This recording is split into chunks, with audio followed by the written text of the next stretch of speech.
Believe it or not, if this video and message is reaching you today, the decision that got me here started about 1,000 days ago.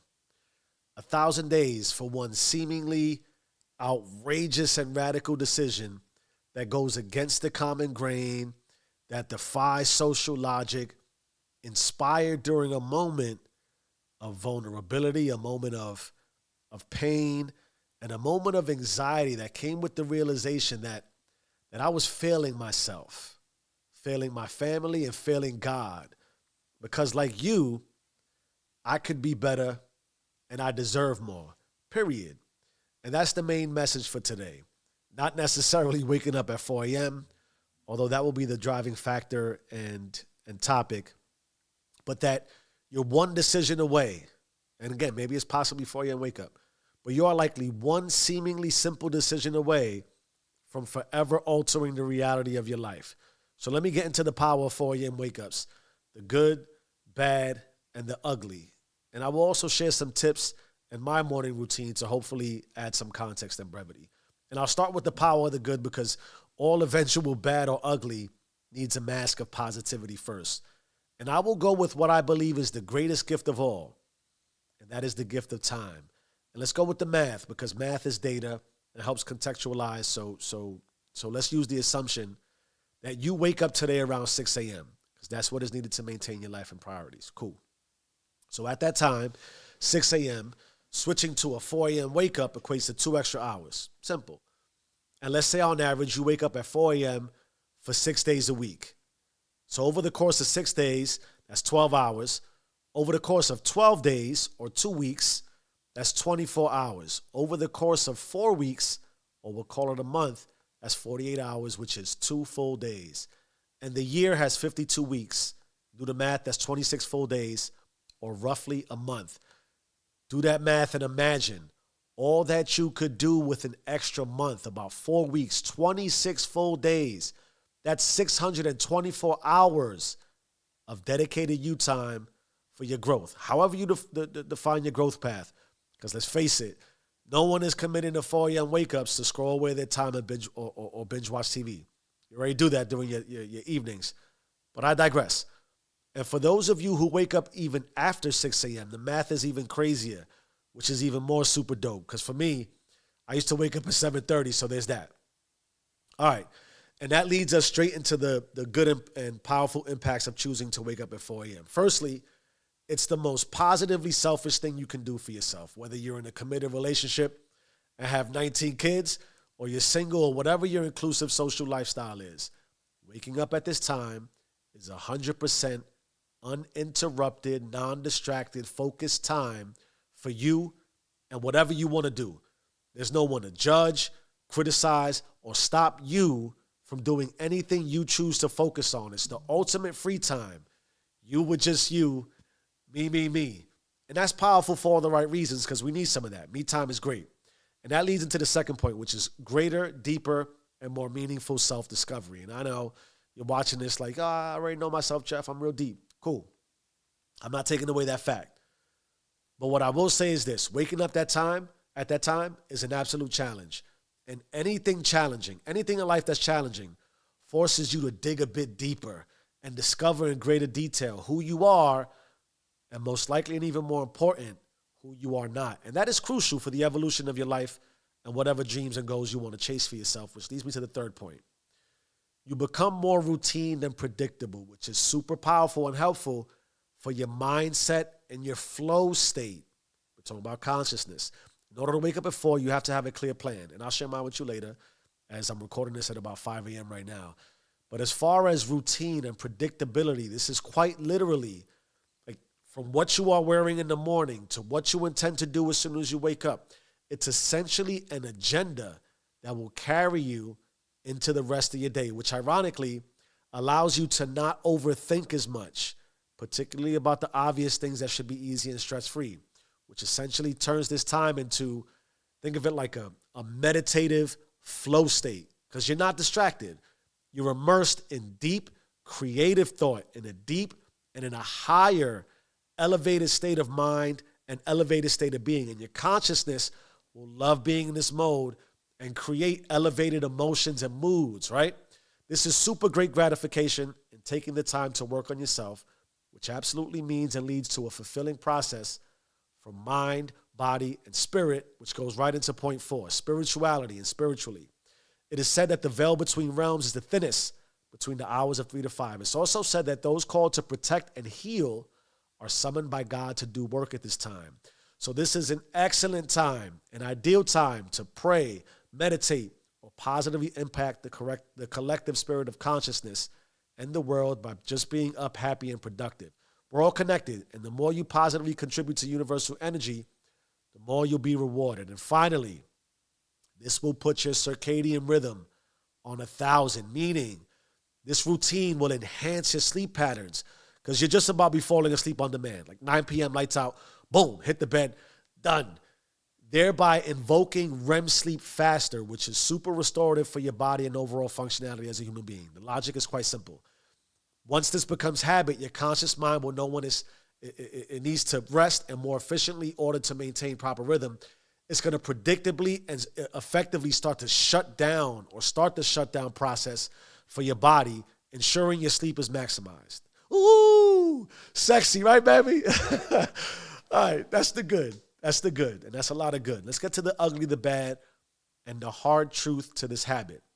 And I ended with the power of sleep and circadian rhythm for good reason. If it wasn't clear, forget about staying up past 9 o'clock. And there's going to be days when it's like 7:30, and you're just like, yo, I'm taking my ass to sleep. I'm fucking exhausted. And this is by far where the biggest drawbacks are seen. Think about it, and here's why. Say goodbye to sleeping in on the weekends. Why? If you break your cycle during the weekend, you'll break it during the week. It's math. So that means say goodbye to late night Friday and late night Saturdays. Not saying an occasional date night or night to get shit-faced hammered is out of the question. It's healthy every now and again.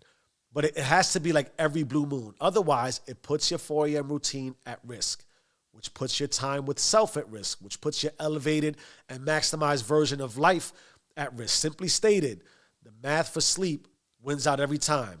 You need at least 7 hours. So now let's scale this out because this is everything about why you'll fail. If you have to commit to sleeping by 9, forget late night sports, late night Netflix or binge watching, video games, texting with the homies, drinking, smoking, any other super addictive and great feeling brain altering activities. If you can't commit to breaking those, then again, you lose the math game. Sleep wins out every time. You can't have it both ways. You got to choose. Now, there is an emotional danger, which is really real, and it leads to feeling somewhat of an isolated existence. So isolation is good, but it can feel isolated. You're socializing a lot less. You're available to your circle a lot less. You're no longer aligned with the standard social sheep and rat race structure. And while you deeply crave this change because you know it's the only way out and the only way to make progress and the only way you can build a scalable structure for success, this is a real pull and awfully difficult to process socially, right? Especially as you build momentum past the honeymoon phase. Like when you get started, ooh, it feels good. Ooh, I'm hyped, right? 4 a.m. It's just like the beginning of any relationship. That initial excitement, it wears off. And the gains you start to make, it slows down because that's how true progress works. In the world of marketing influence, they call this crossing the chasm. So think about when it gets boring and mundane and you feel isolated. That's the key, isolation. You're closed off to instant stimuli. That little voice starts chirping in your head. You start to question yourself. The proverbial devil on the shoulder is going to get louder. Everything in your mind, body, and spirit will be offering less painful options and almost be begging you to tap out. That's the tipping point. And newsflash, this happens over and over and over as you reach milestones, and the gap starts to feel longer. Think of it like climbing a mountain. You get to the top of the mountain, you're like, oh shit, yeah. And you look out, there's another mountain. And then you get up that one, there's another one, and another one, and another one. Because basic growth and progress in life is limitless. This isn't like a video game with a final boss, The Rock. This only stops when you die. This is lifestyle. This is really real. This isolation, prepare yourself, it's hard.